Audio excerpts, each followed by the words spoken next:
My dear students, dear friends, and dear brothers and sisters, once again I welcome to all of you in Dr. Yash Chandra online classes for education. मेरे प्रिय विद्यार्थियों, प्यारे भाइयों बहनों, प्यारे साथियों, प्यारे मित्रों, आप सभी लोगों का मैं एक बार फिर से doctor Yash Chandra online classes for education में बहुत बहुत स्वागत करता हूं। आप सभी लोगों का हार्दिक अभिनंदन है, हार्दिक स्वागत है।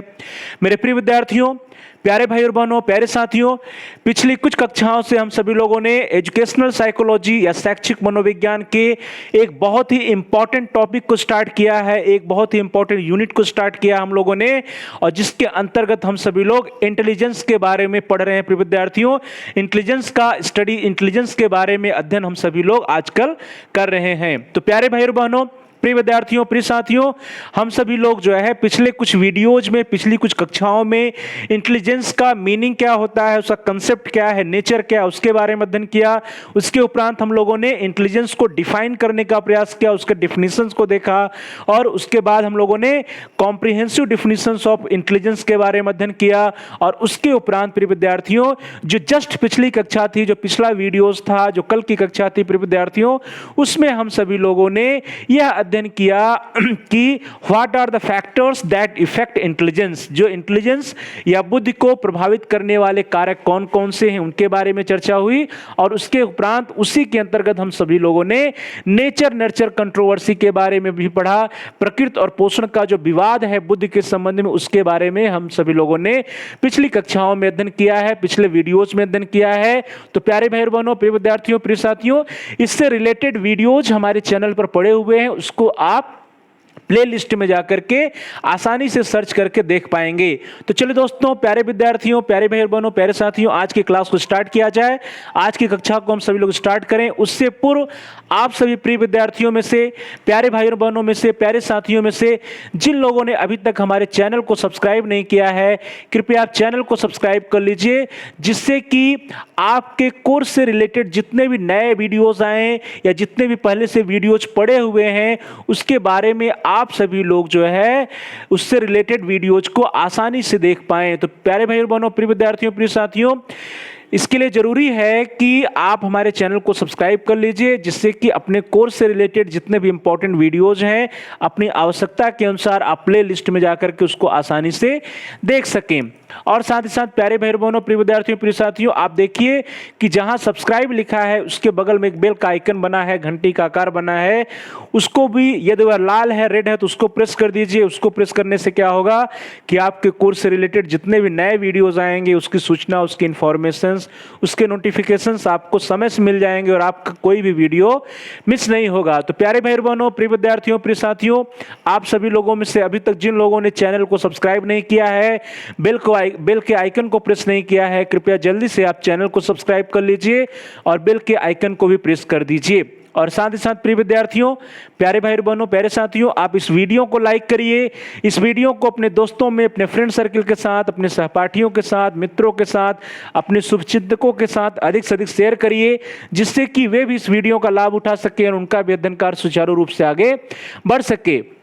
और साथ ही साथ प्रिय विद्यार्थियों, प्यारे भाई और बहनों, प्यारे साथियों, यदि आपका कोई बहुमूल्य सुझाव है या कोई प्रश्न है, कोई समस्या है, तो उसको भी आप कमेंट्स द्वारा हम तक पहुंचा सकते हैं।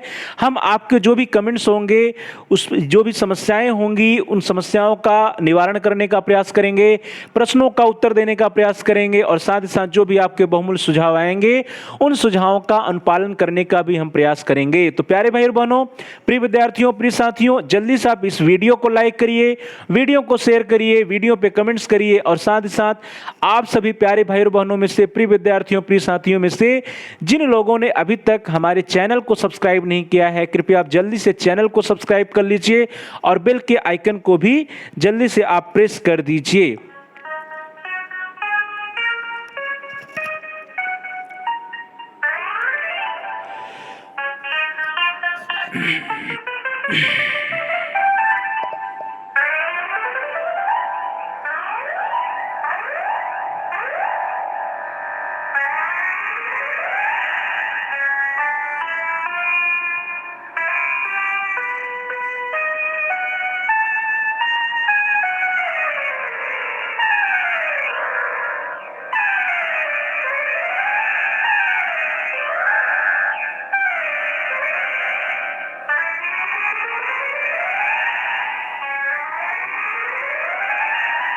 चलिए दोस्तों, आज की क्लास को स्टार्ट किया जाए, आज की कक्षा को स्टार्ट किया जाए। तो आज की क्लास में, आज की कक्षा में हम सभी लोग थ्योरीज ऑफ इंटेलिजेंस या बुद्ध के सिद्धांत के बारे में अध्ययन करेंगे कि बुद्ध के सिद्धांत कौन कौन से हैं, वे उनका समूह कौन कौन सा है, बुद्ध के प्रमुख सिद्धांत कौन कौन से हैं, इसके बारे में हम लोग चर्चा करेंगे। तो प्यारे भाई बहनों, प्रिय विद्यार्थियों, प्रिय साथियों, जो बुद्ध का सिद्धांत है या थ्योरी ऑफ इंटेलिजेंस है, तो बुद्ध के सिद्धांत या थ्योरी ऑफ इंटेलिजेंस से क्या अभिप्राय होता है? प्रिय विद्यार्थियों, किसी चीज की जो थ्योरी होती है, कोई सिद्धांत होता है, तो उससे क्या अभिप्राय होता है कि उस कंसेप्ट का, उसका जो भी कंसेप्ट है, जो भी टॉपिक है, उसका नेचर क्या है, उसका जो सिस्टमैटिक एक्सप्लेनेशन होता है, क्रमबद्ध जो स्पष्टीकरण होता है, उसी को हम लोग उसका सिद्धांत कहते हैं। तो प्यारे भाई बहनों, प्रिय विद्यार्थियों, प्रिय साथियों, जो बुद्ध का सिद्धांत है, बुद्ध के सिद्धांत से अभिप्राय बुद्ध की प्रकृति तथा संरचना के क्रमबद्ध स्पष्टीकरण से है।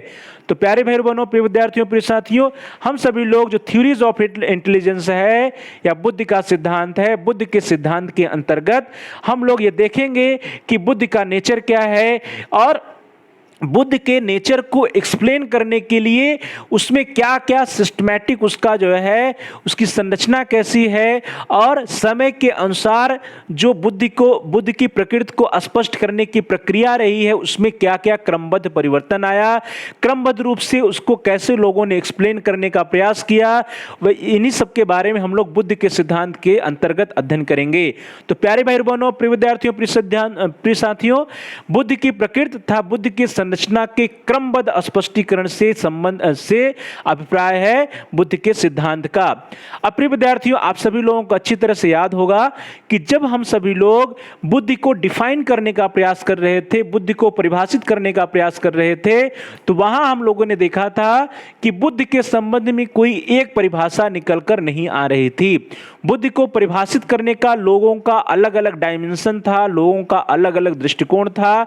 जो मनोवैज्ञानिक थे, मनोवैज्ञानिकों का अलग अलग समूह है, और सभी लोगों ने अपने अपने दृष्टि से, अपने अपने दृष्टिकोण, अपने अपने डायमेंशन से बुद्ध को परिभाषित करने का प्रयास किया था। तो प्रिय विद्यार्थियों, प्यारे भाई बहनों, प्यारे साथियों, जैसा कि बुद्ध को डिफाइन करने में, बुद्ध को परिभाषित करते समय जैसी परिस्थिति थी, हूबहू वैसी ही परिस्थिति थ्योरीज ऑफ इंटेलिजेंस या बुद्ध के सिद्धांत के संबंध में भी है।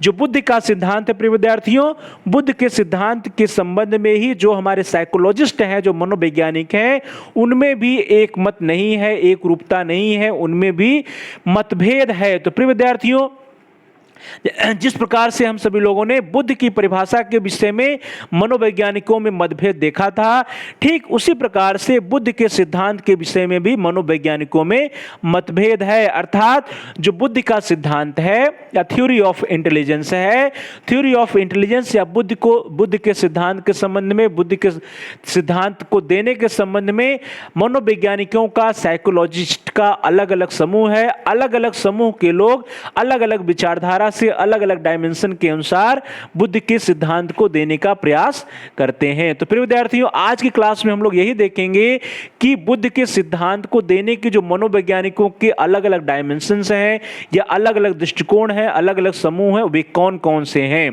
तो प्यारे भाई बहनों, प्यारे विद्यार्थियों, प्यारे साथियों, बुद्ध की व्याख्या करने के लिए मनोवैज्ञानिकों ने उसका, बुद्ध का एनालिसिस किया, विश्लेषणात्मक अध्ययन किया, और विश्लेषणात्मक अध्ययन करने के परिणाम स्वरूप, उसकी एनालिसिस करने के परिणाम स्वरूप बुद्ध के सिद्धांतों का प्रतिपादन मनोवैज्ञानिकों के द्वारा किया गया। तो प्रिय विद्यार्थियों, जो साइको एनालिसिस होती है, मनोविश्लेषण होता है या एनालिसिस होती है, तो बुद्ध के संबंध में सभी मनोवैज्ञानिकों ने अपने अपने दृष्टि से बुद्ध की एनालिसिस की, बुद्ध का विश्लेषण किया, और उस विश्लेषण के आधार पर लोगों ने बुद्ध का सिद्धांत देने का प्रयास किया। तो प्रिय विद्यार्थियों, जो बुद्ध का सिद्धांत है, उसके संबंध में दो वर्ग हैं, दो कैटेगरी हैं, दो समूह हैं। तो चलिए देखते हैं प्यारे भाई बहनों, बुद्ध के सिद्धांतों को दो वर्गों में विभाजित किया जा सकता है। तो वे कौन कौन से वर्ग हैं? तो प्रिय विद्यार्थियों, जो भी मनोवैज्ञानिक रहे, उन्होंने अपने अपने हिसाब से बुद्ध के नेचर, बुद्ध की प्रकृति का एनालिसिस किया, विश्लेषण किया, और उसके आधार पर बुद्ध के दो वर्गों बुद्ध के दो वर्गों में हम लोग जो भी थ्योरीज हैं, जो भी सिद्धांत हैं, उसको विभाजित कर सकते हैं। अर्थात जो थ्योरीज ऑफ इंटेलिजेंस है, बुद्ध के जो सिद्धांत है, इसको देने के लिए इसके संबंध में मनोवैज्ञानिकों का दो समूह है, दो वर्ग है, दो विचार है इसके बारे में। तो चलिए दोस्तों देखते हैं कि पहला विचार या पहला समूह, पहला वर्ग क्या है बुद्ध के सिद्धांत में के संबंध में। The first category is factorial theories of intelligence. जो पहला वर्ग है प्रिय विद्यार्थियों, जो पहला समूह है थ्योरी ऑफ इंटेलिजेंस के संबंध में, वह है फैक्टोरियल थ्योरीज या कारकी सिद्धांत। और इसी तरह से जो दूसरा थ्योरी आया, जो फैक्टोरियल थ्योरीज के बाद या कारकी सिद्धांत के बाद जो थ्योरीज आती है, जो सिद्धांत आता है, उस सिद्धांत का समूह या वह उस सिद्धांत के वर्ग को हम लोग कहते हैं प्रोसेस ओरिएंटेड थ्योरी या प्रक्रिया प्रधान सिद्धांत। तो प्यारे भाई बहनों, प्रिय विद्यार्थियों, प्रिय साथियों, इस तरह से जितनी भी बुद्ध की थ्योरीज हैं, जितने भी बुद्ध के सिद्धांत हैं, उन सभी सिद्धांतों को हम सभी लोग दो कैटेगरीज में, दो भागों में, दो वर्गों में डिवाइड कर सकते हैं। The first one is factorial theories या कारकी सिद्धांत। जो पहला वर्ग है, जो पहला समूह है, उस समूह के अंतर्गत उन सिद्धांतों को रखा गया है जिन लोगों ने बुद्ध को कारकी सिद्धांत के रूप में या बुद्ध के फैक्टर्स को मानते हुए बुद्ध के कारकों के संबंध में अपने थ्योरीज या अपने सिद्धांत का प्रतिपादन किया है। और दूसरा जो वर्ग है, जो दूसरा कैटेगरी है, उसके अंतर्गत ऐसे मनोवैज्ञानिकों के सिद्धांतों को रखा गया है जो बुद्ध को प्रोसेस ओरिएंटेड मानते हैं, जो बुद्ध को प्रक्रिया प्रधान मानते हैं। तो इस तरह से प्यारे भाई बहनों, प्रिय विद्यार्थियों, प्रिय साथियों, बुद्ध के सिद्धांतों को हम सभी लोग दो कैटेगरीज में विभाजित कर सकते हैं। फर्स्ट वन इज कारकी सिद्धांत या factorial theories, second one is प्रक्रिया प्रधान सिद्धांत या प्रोसेस ओरिएंटेड थ्योरीज। अब चलिए हम लोग बारी बारी से दोनों थ्योरीज के बारे में चर्चा कर लेते हैं कि कारकी सिद्धांत की क्या विशेषताएं हैं और प्रोसेस ओरिएंटेड थ्योरीज की क्या विशेषताएं हैं। तो प्यारे भाई बहनों, प्रिय विद्यार्थियों, प्रिय साथियों, सबसे पहले the first of all factorial theories या कारकी सिद्धांत। तो प्रिय विद्यार्थियों, जैसा इसके नाम से ही क्लियर है कि यहां पर जो बुद्ध है, बुद्ध का जो संगठन है, बुद्ध के संगठन के संबंध में फैक्टर्स की बात की जाती है या कारक की बात की जाती है। तो प्यारे भाई बहनों, प्रिय विद्यार्थियों, प्रिय साथियों, कारकी सिद्धांत के अंतर्गत उन साइकोलॉजिस्ट के, उन मनोवैज्ञानिकों के सिद्धांतों को रखा गया है जिन्होंने बुद्ध के संबंध में या बुद्ध के संगठन को कुछ फैक्टर्स या कुछ कारकों के रूप में परिभाषित करने का प्रयास किया है या बुद्ध के संगठन को कुछ कारकों के संबंध में उसकी व्याख्या करने का प्रयास किया है। तो प्रिय विद्यार्थियों, जो पहली कैटेगरी है इस कारकी सिद्धांत के अंतर्गत इस श्रेणी में उन मनोवैज्ञानिकों के सिद्धांतों को रखा गया है जिन्होंने बुद्ध के संगठन की व्याख्या या ऑर्गेनाइजेशन ऑफ इंटेलिजेंस की व्याख्या कुछ कारकों या फैक्टर्स के रूप में किया है। तो प्यारे भाई बहनों, प्यारे विद्यार्थियों, प्यारे साथियों, ऐसे मनोवैज्ञानिकों के सिद्धांत जिन्होंने बुद्ध के ऑर्गेनाइजेशन के संबंध में, बुद्ध के संगठन के संबंध में कुछ फैक्टर्स के आधार पर, कुछ कारकों के आधार पर बुद्ध के संगठन की व्याख्या करने का प्रयास किया है, ऐसे मनोवैज्ञानिकों के सिद्धांतों को कारकी सिद्धांत या फैक्टोरियल थ्योरीज के अंतर्गत रखा गया है। और ये जितने भी मनोवैज्ञानिक रहे, जितने भी साइकोलॉजिस्ट रहे प्रिय विद्यार्थियों, इन सभी लोगों ने जो बुद्ध है, बुद्ध की संगठन के संबंध में कहा कि जो बुद्ध है हमारा या इंटेलिजेंस है, वह कई कारकों या कई फैक्टर्स के मिलके बना हुआ है। अब कितने फैक्टर, एक फैक्टर, दो फैक्टर, तीन फैक्टर, चार फैक्टर या अनेकों फैक्टर के आधार पर मिलकर बना है, इसके आधार पर अनेक साइकोलॉजिस्ट ने, अनेक मनोवैज्ञानिकों ने अपने अपने हिसाब से, अपने अपने मतानुसार अपना अपना सिद्धांत, अपने अपने सिद्धांतों का प्रतिपादन किया है। तो प्रिय विद्यार्थियों, इस तरह से इन मनोवैज्ञानिकों ने कारकों को आपस में मिलाकर, जो भी फैक्टर रहे, जो कारक रहे, उन कारकों को आपस में मिलाकर बुद्ध की व्याख्या करने का प्रयास किया है। तो फैक्टोरियल थ्योरीज या कारकी सिद्धांत के अंतर्गत हम सभी लोग ऐसे मनोवैज्ञानिकों के सिद्धांतों को रखे हैं या इस वर्ग में ऐसे मनोवैज्ञानिकों के सिद्धांत आते हैं जिन्होंने बुद्ध को जो है कुछ कारकों को मिला करके उसके संगठन की व्याख्या करने का प्रयास किया है। चलो दोस्तों आगे देखते हैं कि जो बुद्ध के कारकों का, जो कारकों के रूप में मिला करके बुद्ध के संगठन को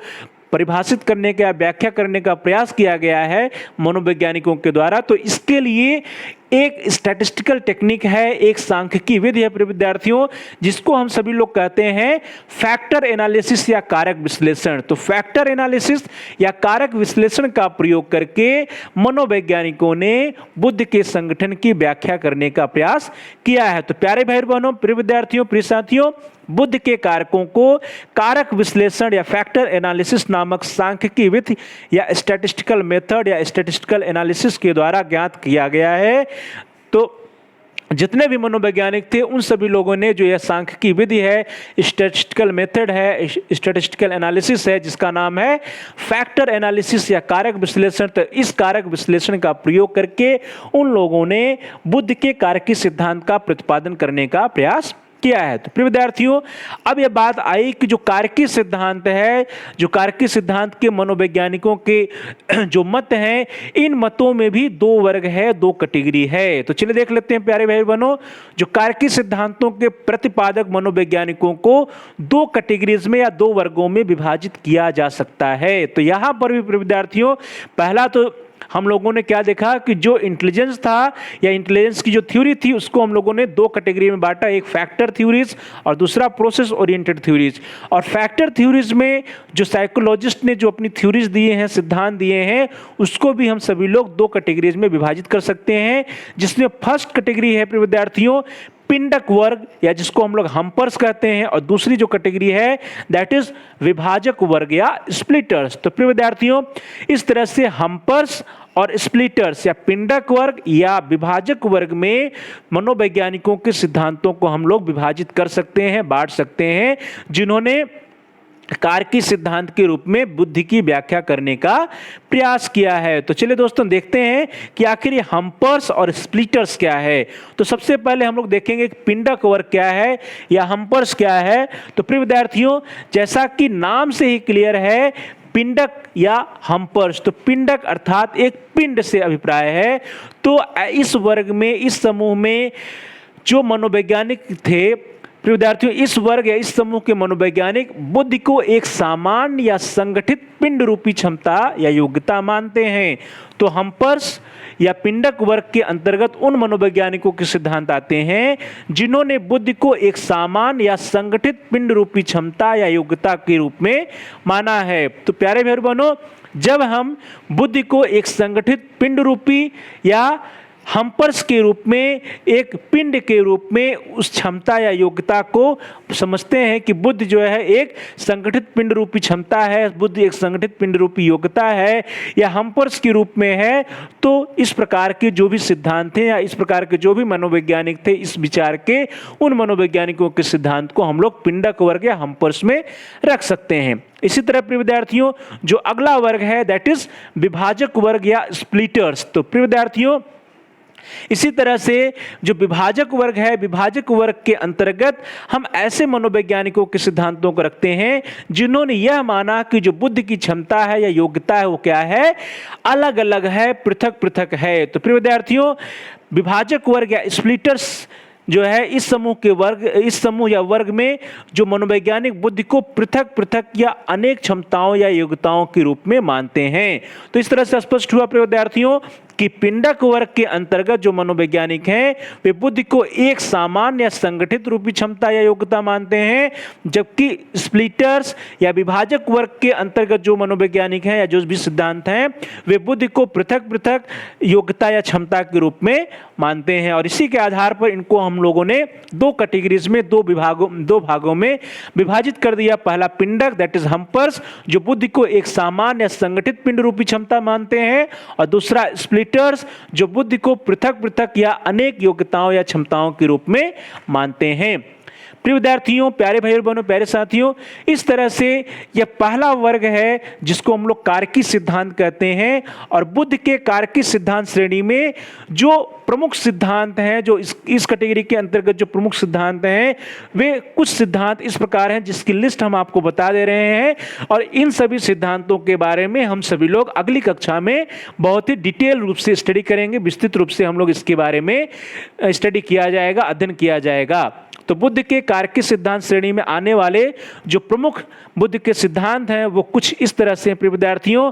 जो पहला है, first one is known as unifactor theory या एक कारक सिद्धांत। तो प्रिय विद्यार्थियों पहला हो गया एक कारक सिद्धांत या unifactor theory. Second one is Spearman का द्विकारक सिद्धांत या स्पीयरमैन टू फैक्टर थ्योरी। तीसरा है प्रिय विद्यार्थियों थॉर्नडाइक बहुकारक सिद्धांत या थॉर्नडाइक मल्टीफैक्टर थ्योरी। चौथा है थर्स्टन ग्रुप फैक्टर थ्योरी या थर्स्टन समूह कारक सिद्धांत।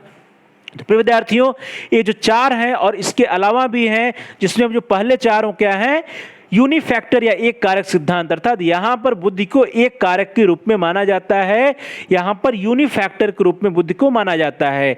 इसी तरह जो स्पीयरमैन का द्विकारक सिद्धांत है, यहां पर बुद्धि को इन्होंने दो कारकों या दो फैक्टर के रूप में माना है। इसी तरह से थॉर्नडाइक का जो बहुकारक सिद्धांत है, इन्होंने बुद्ध के लिए मल्टी फैक्टर या बहुकारक के रूप में जो है इसकी व्याख्या करने का प्रयास किया है। और इन्हीं की तरह थर्स्टन ने भी समूह कारक या ग्रुप फैक्टर के रूप में बुद्ध की व्याख्या करने का प्रयास किया है। तो प्रिय विद्यार्थियों ये जो चार हैं, unifactor theory, Spearman's two factor theory, Thorndike multi factor theory, Thurstone group factor theory, ये सभी क्या है, कारकीय सिद्धांत श्रेणी के अंतर्गत आने वाले प्रमुख सिद्धांत हैं। और इनके अलावा जो सिद्धांत प्रिय विद्यार्थियों वे हैं पदानुक्रमिक सिद्धांत या हायरार्किकल थ्योरी। और अगला है बुद्ध की संरचना या गिलफोर्ड का बहुकारक सिद्धांत, स्ट्रक्चर ऑफ इंटेलेक्ट या गिलफोर्ड मल्टीफैक्टर थ्योरी। तो प्रिय विद्यार्थियों जो बुद्ध की संरचना या गिलफोर्ड का बहुकारक सिद्धांत है, स्ट्रक्चर ऑफ इंटेलेक्ट है, यह बहुत ही अपने आप में इंपॉर्टेंट सिद्धांत है, बहुत ही महत्वपूर्ण सिद्धांत है। इसके बारे में अक्सर परीक्षाओं में पूछा जाता है, तो इसके भी बारे में हम लोग डिटेल में अगली कक्षा में, आने वाली कक्षाओं में अध्ययन करेंगे। और इसके अलावा जो अगला है प्रिय विद्यार्थियों, द नेक्स्ट वन इज तरल ठोस बुद्धि सिद्धांत या फ्लूइड क्रिस्टलाइज इंटेलिजेंस। और अगला है गार्डनर का बहुबुद्धि सिद्धांत। तो प्रिय विद्यार्थियों गार्डनर का बहुबुद्धि सिद्धांत या Gardner's theory of multiple intelligence, और यह भी क्या है, एक प्रकार से प्रोसेस ओरिएंटेड थ्योरीज है। तो प्यारे भाई बहनों, प्यारे विद्यार्थियों, प्यारे साथियों, इस तरह से हम लोगों ने देखा कि जो बुद्ध के कारकीय सिद्धांत हैं, बुद्ध के कारकीय सिद्धांत के अंतर्गत सबसे पहले यूनिफैक्टर थ्योरी या एक कारक सिद्धांत, फिर स्पीयरमैन्स टू फैक्टर थ्योरी या स्पीयरमैन का द्विकारक सिद्धांत, फिर थॉर्नडाइक्स मल्टीफैक्टर थ्योरी या थॉर्नडाइक का बहुकारक सिद्धांत, फिर चौथा हम लोगों ने देखा थर्स्टन ग्रुप फैक्टर थ्योरी या थर्स्टन का समूह कारक सिद्धांत, पांचवा है विद्यार्थियों पदानुक्रमिक सिद्धांत या हायरार्किकल थ्योरीज, छठा है बुद्ध की संरचना या गिलफोर्ड का बहुकारक सिद्धांत, सातवां है तरल ठोस सिद्धांत या फ्लूइड क्रिस्टलाइज्ड इंटेलिजेंस थ्योरी, आठवां है गार्डनर का बहुबुद्धि सिद्धांत या Gardner theory of multiple intelligence. तो प्रिय विद्यार्थियों इस तरह से कारकीय सिद्धांत के अंतर्गत ये कुछ प्रमुख सिद्धांत हैं जिसके बारे में हम सभी लोग अगली कक्षा में, आने वाली कक्षाओं में विस्तृत रूप से अध्ययन करेंगे। चलिए दोस्तों अब आगे बढ़ते हैं। यह तो रहा जो फैक्टोरियल थ्योरी या कारकीय सिद्धांत। इसके अलावा जो दूसरी कैटेगरी है that is the process oriented theories या प्रक्रिया प्रधान सिद्धांत। तो प्रिय विद्यार्थियों अब प्रक्रिया प्रधान सिद्धांत या प्रोसेस ओरिएंटेड थ्योरीज क्या है, तो प्यारे भाई बहनों, प्यारे विद्यार्थियों, प्यारे साथियों, जैसा कि आप लोगों ने देखा कि फैक्टोरियल थ्योरी जो कारकीय सिद्धांत है, इसमें बुद्धि को फैक्टर्स या कारकों के रूप में उसकी व्याख्या करने का प्रयास किया गया था। ये जो फैक्टोरियल थ्योरीज था प्रिय विद्यार्थियों, यह जो है 1960 के पहले, 1960 ईस्वी के पहले या 60वें दशक के पहले तक ये जो है कारकीय सिद्धांत अपने आप में बहुत ही अधिक प्रभावित रही है। लेकिन 1960 के बाद या 60वें दशक के बाद प्रोसेस ओरिएंटेड थ्योरी या जो संज्ञान की बात करते हैं हम लोग, कॉग्निशन की बात करते हैं, उस पर रिसर्चेज होने लगे, उस पर जो है बल होने लगा। तो प्रिय विद्यार्थियों इस तरह से लगभग 1960 अर्थात 60 के दशक तक बुद्ध के स्वरूप की व्याख्या कारकीय सिद्धांतों से प्रभावित रही है। तो कब तक रही है? 1960 या 60 के दशक तक जो बुद्ध के स्वरूप की व्याख्या जो है हम लोग कारकीय सिद्धांतों से करते रहे हैं। परंतु प्रिय विद्यार्थियों इसके बाद का जो समय रहा, 1960 के बाद का जो समय रहा, इसके बाद के वर्षों में कॉग्निटिव साइकोलॉजी पर अधिक बल दिया जाने लगा, संज्ञानात्मक मनोविज्ञान पर अधिक बल दिया जाने लगा। तो ध्यान दीजिए 1960 के बाद संज्ञानात्मक मनोविज्ञान या कॉग्निटिव साइकोलॉजी पर बल दिया जाने लगा। और जब कॉग्निटिव साइकोलॉजी पर या संज्ञानात्मक संज्ञानात्मक मनोविज्ञान पर बल दिया जाने लगा, तो उसी कॉग्निशन या संज्ञान के संबंध में फिर बुद्धि को समझे जाने का प्रयास प्रारंभ हो गया। तो प्रिय विद्यार्थियों, 1960 के बाद या 60वें दशक के बाद संज्ञान, अवबोध तथा तर्क, that is cognition, comprehension and reasoning, संज्ञान, अवबोध तथा तर्क आदि पर अधिक ध्यान दिया जाने के फलस्वरूप बुद्धि को संज्ञानात्मक व्यवहार के रूप में देखा जाने लगा। तो ध्यान दीजिएगा, 1960 के पश्चात जब हम लोगों ने जो कॉग्निटिव साइकोलॉजी पर बल दिया गया, संज्ञान, अवबोध, तर्क पर बल दिया जाने लगा, तो जब कॉग्निटिव जो भी साइकोलॉजी है या कॉग्निशंस है, संज्ञान, अवबोध, तर्क, कॉग्निशन, कंप्रीहेंशन, रीजनिंग पर जब अधिक बल दिया जाने लगा, अधिक ध्यान दिया जाने लगा, तो इसके परिणाम स्वरूप क्या हुआ कि बुद्धि को संज्ञानात्मक व्यवहार के रूप में देखा जाने लगा। तो प्रिय विद्यार्थियों, जब बुद्धि को संज्ञानात्मक व्यवहार के रूप में देखा जाने लगा, तो फिर बुद्धि की जो स्वरूप की व्याख्या करने की बात आई, तो बुद्धि की स्वरूप की व्याख्या करने के लिए इस कॉग्निटिव साइकोलॉजी या कॉग्निशन के संबंध में अनेक थ्योरीज या अनेक सिद्धांत आए। और ये जो सिद्धांत आए जिन्होंने कॉग्निशन को प्रमुख माना, उन सिद्धांतों को हम लोग अगली कैटेगरीज में रखते हैं, जिसको हम लोग प्रोसेस ओरिएंटेड थ्योरीज कहते हैं। तो प्यारे भाई बहनों, प्रिय विद्यार्थियों, प्रिय साथियों, बुद्धि के स्वरूप की व्याख्या नए नए सिद्धांतों द्वारा अधिक की जाने लगी, और इन सिद्धांतों को हम सभी लोग प्रक्रिया प्रधान या प्रक्रिया उन्मुखी सिद्धांत कहते हैं। तो इस तरह से प्रिय विद्यार्थियों, जो प्रक्रिया प्रधान या प्रक्रिया उन्मुखी सिद्धांत है, जिसको हम लोग प्रोसेस ओरिएंटेड थ्योरीज कह रहे हैं, ये नए सिद्धांत हैं जो कि 1960 के दशक के बाद आए, और ये सारे सिद्धांत किस पर बेस्ड हैं? कॉग्निशन पे, संज्ञान पर बेस्ड हैं। तो प्रिय विद्यार्थियों, कॉग्निटिव प्रोसेस पे, संज्ञानात्मक व्यवहार पे या संज्ञान पे आधारित जो नए सिद्धांत आए, इन नए सिद्धांतों को हम सभी लोग प्रोसेस ओरिएंटेड थ्योरीज या प्रक्रिया प्रधान या प्रक्रिया उन्मुखी सिद्धांत कहते हैं। प्रिय विद्यार्थियों, ये जितने भी सिद्धांत रहे, इन सभी सिद्धांतों में बुद्धि के स्वरूप की व्याख्या उसके भिन्न भिन्न कारकों के रूप में न करके उन बौद्धिक प्रक्रियाओं या इंटेलेक्चुअल प्रोसेस के रूप में की गई, जिसे व्यक्ति किसी समस्या का समाधान करने में या सोच विचार करने में लगाता है। अब ध्यान दीजिएगा प्रिय विद्यार्थियों कि जो नए सिद्धांत आए जो कि प्रोसेस ओरिएंटेड थ्योरीज है, जिसको हम लोग कह रहे हैं, इन सभी सिद्धांतों में किस पर बल दिया गया? इंटेलेक्चुअल प्रोसेस पे या बौद्धिक प्रक्रियाओं पर बल दिया जाने लगा। बौद्धिक प्रक्रिया या इंटेलेक्चुअल प्रोसेस पर बल दिया गया। जैसे कोई प्रॉब्लम होती है, प्रॉब्लम सॉल्विंग या किसी समस्या का समाधान करने में बालक जो थिंकिंग करता है, जो दिमाग लगाता है, जो सोचता है, विचारता है, तो इस सोचने, विचारने या कॉग्निशन की क्रिया में या समस्या समाधान करते समय वो जो भी मानसिक प्रक्रिया करता है, मेंटल प्रोसेस करता है, इंटेलेक्चुअल प्रोसेस करता है, इन सभी बौद्धिक प्रक्रियाओं या इंटेलेक्चुअल प्रोसेस, मेंटल प्रोसेस के रूप में इन सिद्धांतों की व्याख्या की गई, जिसे हम लोग प्रोसेस ओरिएंटेड थ्योरीज कहते हैं। तो प्यारे भाई बहनों, प्रिय विद्यार्थियों, प्रिय साथियों, जो प्रोसेस ओरिएंटेड थ्योरीज हैं, उन सभी थ्योरीज में बौद्धिक प्रक्रियाओं या इंटेलेक्चुअल प्रोसेस या मेंटल प्रोसेस के रूप में, या फिर जो किसी समस्या के समाधान में या सोचने विचारने की जो प्रक्रिया होती है, जो सोचने विचारने का तरीका होता है, जो रीजनिंग का, अंडरस्टैंडिंग का या कॉग्निशन की जो तरीका होता है, उसके आधार पर बुद्धि के स्वरूप को व्याख्या करने का प्रयास प्रोसेस ओरिएंटेड थ्योरीज के अंतर्गत किया गया।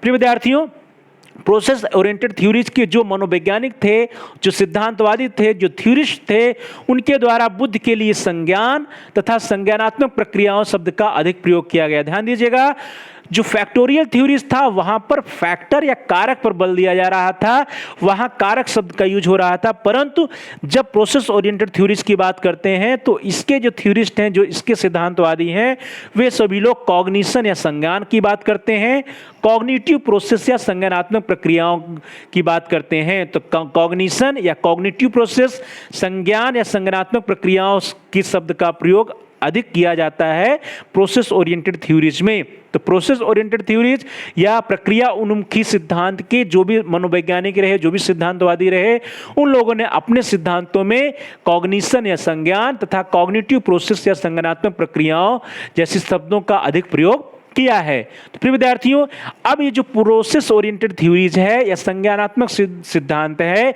इन सभी सिद्धांतों में कुछ प्रमुख तथ्यों की व्याख्या की गई है, कुछ प्रमुख तथ्यों पर विचार किया गया है। चलिए देख लेते हैं कि इन सिद्धांतों में कौन कौन से प्रमुख तथ्य हैं, वे कौन कौन से फैक्ट्स हैं जिसको लेकर के व्याख्या इन सिद्धांतों के अंतर्गत किया गया है। तो प्यारे भाई और बहनों, प्रिय विद्यार्थियों, प्रिय साथियों, इन सिद्धांतों में निम्न प्रमुख तथ्यों की व्याख्या की गई है। पहला है कि व्यक्ति किसी दी हुई समस्या का समाधान करने में किन किन प्रक्रियाओं का सहारा लेता है। तो प्रिय विद्यार्थियों, यह प्रश्न आप सभी को लोगों के लिए भी है कि यदि आपके सामने कोई प्रॉब्लम हो, कोई समस्या हो, तो प्रॉब्लम सॉल्विंग के लिए, उस समस्या का समाधान करने के लिए आप क्या क्या प्रक्रियाएं अपनाते हैं, किन किन प्रक्रियाओं का सहारा लेते हैं। तो प्रिय विद्यार्थियों, इस सिद्धांतों के अंतर्गत जो मुख्य तथ्यों की व्याख्या की गई, वो पहला क्या है कि व्यक्ति किसी दी हुई समस्या का समाधान करने के लिए किन किन प्रोसेस का सहारा लेता है, यह पहला तथ्य है। और कौन कौन से प्रोसेस होते हैं विद्यार्थियों? यदि हमारे सामने कोई भी समस्या आती है तो हम क्या करते हैं? मानसिक चिंतन करते हैं, हम उसके ऊपर सोचते हैं, विचारते हैं, मंथन करते हैं। अर्थात दूसरे शब्दों में कहें तो हम मेंटल प्रोसेस करते हैं, मानसिक प्रक्रिया करते हैं, इंटेलेक्चुअल प्रोसेस करते हैं। तो जो इंटेलेक्चुअल प्रोसेस होता है, जो मानसिक प्रक्रिया होता है, इन्हीं मानसिक प्रक्रिया को, जो मानसिक चिंतन है, जो सोचने विचारने की प्रक्रिया है, इन्हीं प्रक्रियाओं के संबंध में इन सिद्धांतों में चर्चा की गई है। तो प्रिय विद्यार्थियों, पहला हो गया कि व्यक्ति किसी दी हुई समस्याओं का समाधान करने के लिए किन किन प्रक्रियाओं का सहायता लेता है, किन किन प्रक्रियाओं का सहारा लेता है, इसकी व्याख्या इन सिद्धांतों में करने का प्रयास किया गया है। अगला है कि व्यक्ति में बौद्धिक प्रक्रियाओं या इंटेलेक्चुअल प्रोसेस का विकास कैसे होता है। ध्यान दीजिए, पहला तो था कि हम किन किन प्रक्रियाओं का सहारा लेते हैं, इसका जो है एक्सप्लेनेशन करने का प्रयास जो है इन सिद्धांतों में किया गया है। दूसरा जो मेंटल डेवलपमेंट है, जो बौद्धिक प्रक्रियाओं का विकास है, जो डेवलपमेंट की क्रिया है, वो मेंटल प्रोसेस या मेंटल डेवलपमेंट, मानसिक विकास कैसे होता है, उसका प्रोसेस क्या है। तो बौद्धिक प्रक्रियाओं के विकास या मानसिक विकास, मेंटल प्रोसेस का विकास, इंटेलेक्चुअल प्रोसेस का विकास या कॉग्निशन का डेवलपमेंट कैसे होता है, इन सभी के बारे में चर्चा इन प्रकार की थ्योरीज में या प्रोसेस ओरिएंटेड थ्योरीज के अंतर्गत किया गया है। तो बौद्धिक प्रक्रियाओं या कॉग्निशन डेवलपमेंट कैसे होता है, बौद्धिक प्रक्रियाओं का विकास कैसे होता है, इसकी व्याख्या जो है प्रोसेस ओरिएंटेड थ्योरीज के अंतर्गत करने का प्रयास किया गया है। प्यारे भाई बहनों, प्रिय विद्यार्थियों, प्रिय साथियों, हम सभी जान रहे हैं कि जैसे जैसे व्यक्ति में मैच्योरिटी आती है, परिपक्वता आती है, तो व्यक्ति में परिपक्वता के साथ साथ उसके बौद्धिक प्रक्रियाओं के संगठन में भी परिवर्तन आता रहता है। आप सभी लोग जानते हैं कि मैच्योरिटी के साथ, मैच्योरेशन के साथ जो मेंटल प्रोसेस होते हैं, उन मेंटल प्रोसेस में भी परिवर्तन आने लगते हैं। जो मानसिक प्रक्रियाओं का जो संगठन होता है, जो सोचने विचारने का तरीका होता है, वो आयु के साथ, आयु अर्थात मैच्योरिटी के साथ उसमें परिवर्तन आने लगता है। तो जो प्रोसेस ओरिएंटेड थ्योरीज हैं, उनके अंतर्गत इस पर भी विचार किया गया है कि जैसे जैसे व्यक्ति परिपक्वता या मैच्योरेशन बढ़ती जाती है, वैसे वैसे बौद्धिक प्रक्रियाओं में किस ढंग का परिवर्तन आता है। तो ध्यान दीजिएगा, यहाँ पे हम लोगों ने पहली बात किया कि जो प्रोसेस ओरिएंटेड थ्योरीज है, उसमें किन किन प्रक्रियाओं का सहारा जो है व्यक्ति समस्या समाधान के लिए करता है, इस पर विचार किया जाता है। बौद्धिक प्रक्रियाओं या इंटेलेक्चुअल प्रोसेस का विकास कैसे होता है, डेवलपमेंट कैसे होता है, इस पर विचार किया जाता है। और परिपक्वता के साथ साथ बौद्धिक प्रक्रियाओं के जो सोचने में, विचार करने के जो तरीके में या ढंग में परिवर्तन होता है, इस पर विचार जो है प्रोसेस ओरिएंटेड थ्योरीज या प्रक्रिया उन्मुखी सिद्धांत के अंतर्गत करने का प्रयास किया गया है। तो प्रिय विद्यार्थियों, प्रिय साथियों, प्यारे भाई बहनों, प्यारे साथियों, इस तरह से ये तीन प्रमुख तथ्य हैं, तीन प्रमुख विचार हैं, जिसको एक्सप्लेन करने का या जिसको जो है प्रमुख बिंदु के रूप में लेकर के जो प्रक्रिया उन्मुखी सिद्धांत है, उसके अंतर्गत बुद्ध की व्याख्या करने का प्रयास किया गया। पहला कि किसी भी समस्या का समाधान करने में किन किन प्रक्रियाओं का सहारा लिया जाता है। दूसरा, बौद्धिक प्रक्रियाओं या इंटेलेक्चुअल प्रोसेस का विकास कैसे होता है। और तीसरा, मैच्योरिटी के साथ बौद्धिक प्रक्रियाओं में जो बौद्धिक प्रक्रियाओं के जो ढंग में परिवर्तन होता है, वह कैसे आता है या किस प्रकार से उसमें परिवर्तन आता है। तो प्रिय विद्यार्थियों, चलिए आगे बढ़ते हैं। जो प्रक्रिया प्रधान सिद्धांत हैं, प्रक्रिया प्रधान सिद्धांत में अनेक मनोवैज्ञानिकों के सिद्धांतों को रखा गया है। जो कुछ प्रमुख मनोवैज्ञानिक प्रिय विद्यार्थियों जो कुछ प्रमुख सिद्धांत हैं वो कुछ इस प्रकार से हैं, जिसको हम लोग प्रोसेस ओरिएंटेड थ्योरीज या प्रक्रिया प्रधान सिद्धांत के अंतर्गत देखते हैं। The first one is cognitive development theories of पियाजे। पियाजे का संज्ञानात्मक विकास का सिद्धांत। प्रिय विद्यार्थियों, जो पियाजे का संज्ञानात्मक विकास का सिद्धांत है, यह एक महत्वपूर्ण सिद्धांत है। इसके बारे में हम सभी लोग डिटेल में आने वाली कक्षाओं में, आने वाली क्लासेस में, आने वाले वीडियोस के अंतर्गत अध्ययन करेंगे। तो पहला है प्रिय विद्यार्थियों पियाजे का संज्ञानात्मक विकास का सिद्धांत या कॉग्निटिव डेवलपमेंट थ्योरीज ऑफ पियाजे। अगला है स्टैनबर्ग त्रितंत्र सिद्धांत या स्टैनबर्ग ट्राई आर्किक थ्योरी। तो दूसरा जो है सिद्धांत प्रोसेस ओरिएंटेड थ्योरीज के अंतर्गत वह है स्टैनबर्ग का त्रितंत्र सिद्धांत या स्टैनबर्ग ट्राई आर्किक थ्योरीज। यह भी एक महत्वपूर्ण सिद्धांत है। अगला प्रिय विद्यार्थियों इसके अंतर्गत है ब्रूनर का सिद्धांत, और ब्रूनर के सिद्धांत के बाद हम लोग जुआन पास्क्यूल लियोनी या जुआन पास्क्यूल लियोनी का जो सिद्धांत है वो भी प्रोसेस ओरिएंटेड सिद्धांत है। और अगला है जेनसन का सिद्धांत। तो प्रिय विद्यार्थियों जेनसन का सिद्धांत हो गया, ब्रूनर का सिद्धांत हो गया, जुआन पास्क्यूल लियोनी का सिद्धांत हुआ। ये सभी सिद्धांत क्या है प्रिय विद्यार्थियों? ये सभी सिद्धांत प्रोसेस ओरिएंटेड थ्योरीज के अंतर्गत आती हैं। तो इस प्रकार से हम सभी लोगों ने प्रक्रिया प्रधान सिद्धांत या प्रोसेस ओरिएंटेड थ्योरीज के अंतर्गत देख लिया। पहला पियाजे का संज्ञानात्मक विकास का सिद्धांत या कॉग्निटिव डेवलपमेंट थ्योरीज ऑफ पियाजे। दूसरा स्टैनबर्ग ट्राई आर्किक थ्योरी या स्टैनबर्ग का त्रितंत्र सिद्धांत। तीसरा है प्रिय विद्यार्थियों ब्रूनर का सिद्धांत। चौथा है जुआन पास्क्यूल लियोनी का सिद्धांत और पांचवा है जेनसन का सिद्धांत। यह कुछ इंपॉर्टेंट प्रक्रिया प्रधान सिद्धांत हैं। इसके अलावा भी कई सिद्धांत प्रिय विद्यार्थियों, और आज हम लोगों ने जो देखा फैक्टोरियल थ्योरीज और प्रोसेस ओरिएंटेड थ्योरीज में जिन जिन सिद्धांतों के बारे में देखा, जिन जिन सिद्धांतों का हम लोगों ने नाम लिया, इन सभी सिद्धांतों के बारे में हम सभी लोग डिटेल में आने वाली कक्षाओं में अध्ययन करेंगे। तो प्यारे भाई बहनों, प्रिय विद्यार्थियों, प्रिय साथियों, इस तरह से आज की क्लास में, आज की कक्षा में हम सभी लोगों ने थ्योरीज ऑफ इंटेलिजेंस के बारे में चर्चा किया। और थ्योरीज ऑफ इंटेलिजेंस के अंतर्गत हम लोगों ने देखा कि जो बुद्धि के इंटेलिजेंस के जो थ्योरीज होते हैं, ये थ्योरीज कौन कौन से होते हैं। सबसे पहले हम लोगों ने देखा कि जो बुद्धि के सिद्धांत हैं, बुद्धि के सिद्धांत को हम सभी लोग दो कैटेगरीज में या दो वर्गों में विभाजित कर सकते हैं। First one is factorial theories या कारकी सिद्धांत, and second one is process oriented theories या प्रक्रिया उन्मुख सिद्धांत। और कारकी सिद्धांत में भी हम लोगों ने देखा कि इस सिद्धांत के अंतर्गत मनोवैज्ञानिकों ने बुद्धि के संगठन को, कुछ कारकों को आपस में मिलकर बुद्धि के संगठन को परिभाषित करने का, उसकी व्याख्या करने का प्रयास किया है। और इस कैटेगरी के जो सिद्धांत हैं इसको भी हम लोग दो कैटेगरी में बांट सकते हैं, पिंडक वर्ग दैट इज हम्पर्स और विभाजक वर्ग दैट इज स्प्लिटर्स। और विद्यार्थियों फैक्टोरियल थ्योरीज के अंतर्गत हम लोगों ने इंपॉर्टेंट जो थ्योरीज थी उसके बारे में देखा, unifactor theories, Spearman's two factor theory, Thorndike multifactor theory, Thurstone group factor theory, hierarchical theory, structure of intellect और Guilford multifactor theory, fluid crystallized intelligence theory, Gardner's theory of multiple intelligence. और उसके बाद हम लोगों ने प्रोसेस ओरिएंटेड थ्योरीज के बारे में चर्चा किया। और इसमें हम लोगों ने देखा कि इस प्रकार के जो सिद्धांत हैं, इस श्रेणी के जो सिद्धांत हैं, इन श्रेणी के सिद्धांत में संज्ञान, अवबोध और तर्क के आधार पर बुद्धि के संगठन की व्याख्या करने का प्रयास किया गया। और इसमें हम लोगों ने जो तीन प्रमुख तथ्य देखा, उसमें देखा कि किसी समस्या का समाधान करने में किन किन प्रक्रियाओं का सहारा लिया जाता है, बौद्धिक प्रक्रियाओं का विकास कैसे होता है और परिपक्वता के साथ बौद्धिक प्रक्रियाओं में किस ढंग से परिवर्तन आता है। इन सभी के बारे में जो है प्रोसेस ओरिएंटेड थ्योरीज के अंतर्गत चर्चा किया जाता है।